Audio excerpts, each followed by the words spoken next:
Hello, wonderful people of the great World Wide Web. Welcome to another episode. Montenegro is behind me, Albania is ahead. Let's see what's next. My first stop was Shkodër, where I booked a 2-night stay. I needed some rest and time to recover after the TET Bosnia incident. Getting on and off the bike was painfully and exhausting. Painkillers helped me through the nights, but I never take them before riding. I prefer to keep my head clear. The stay I found in Shkodër was really great. A huge terrace, my bike parked right in front of the apartment, and this awesome little bro keeping me company. And that's pretty much what I did for the next 2 days. Rest, eat, and hang out with him. Because of the bad weather forecast, I decided to stay one more day. But the weather didn't really improve, and honestly, 3 days in one place is about the maximum I can handle. So, rain or not, I decided to head toward Kukës, taking the northern route over the Albanian Alps.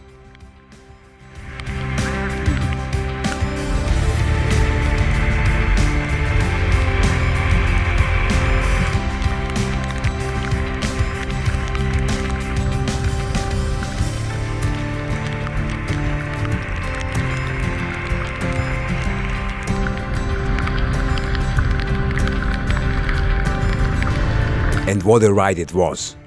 No off-roading that day, and honestly, I was happy about that in these conditions.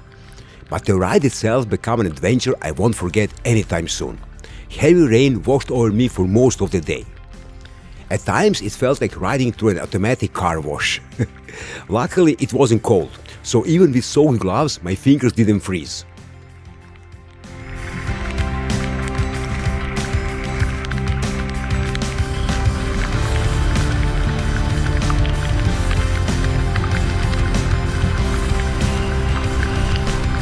I'll definitely have to come back and experience this road through the Albanian Alps again in better weather. Between the rain, the fog, which was really just low-hanging clouds, and stones washed onto the road by the downpour, most of my attention had to stay on the road, and I missed a lot of the incredible scenery.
It was already dark when I arrived in Kukës. Before heading to the place I booked for the night, I stopped at the bar for a couple cups of tea, then went to a nearby restaurant where I had a few plates of Albanian fasul, a white bean soup. When I finally got to bed, the sound of heavy rain allowed me to sleep. So you can imagine how happy I was when I woke up to find that the rain had stopped during the night and the sun was shining outside.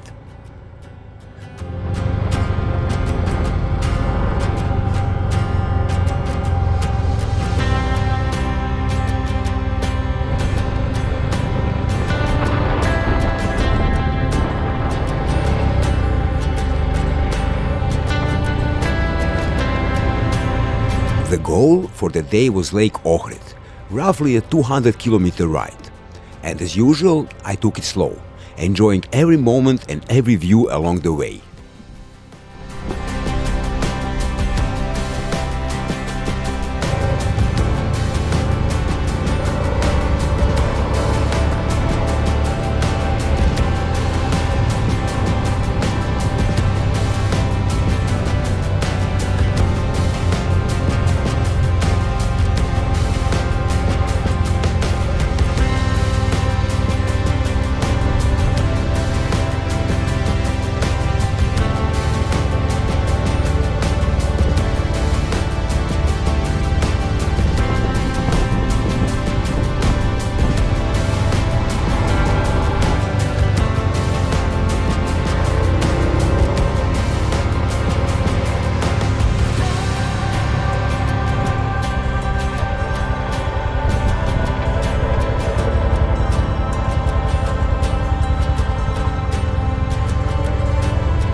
Later that day, I decided to take a shortcut, my first off-road section since finishing the TET Bosnia route.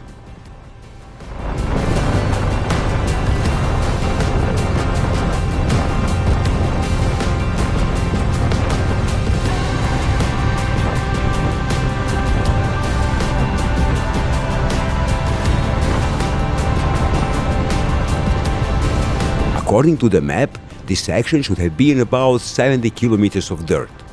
But after around 10-20 kilometers, the road suddenly turned into fresh pavement. And honestly, it felt great.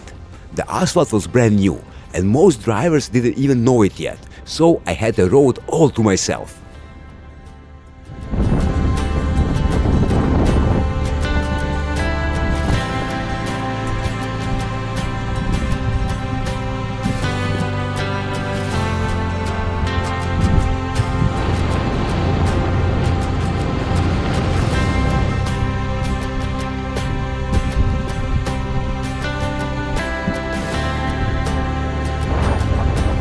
In some places, they hadn't even finished the work yet.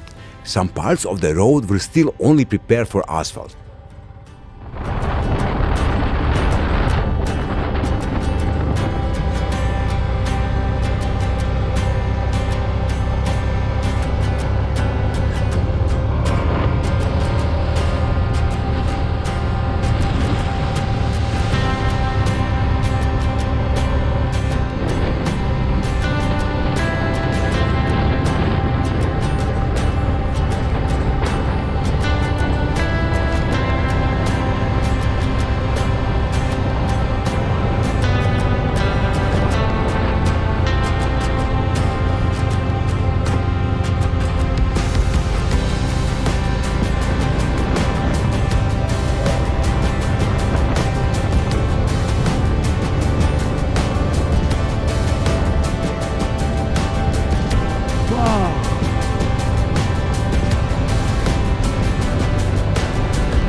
As I was getting closer to Lake Ohrid, dark clouds were building up in the distance, and it didn't take long before the rain caught up with me.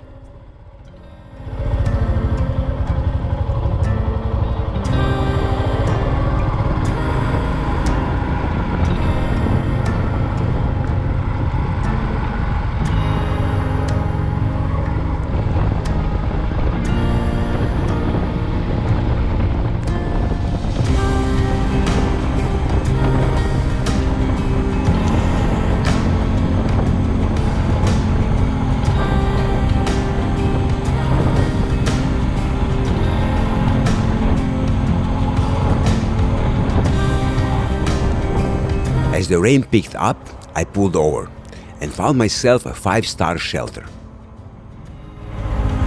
After a long day of riding through mountains, sunshine and rain, Lake Ohrid finally appeared in front of me.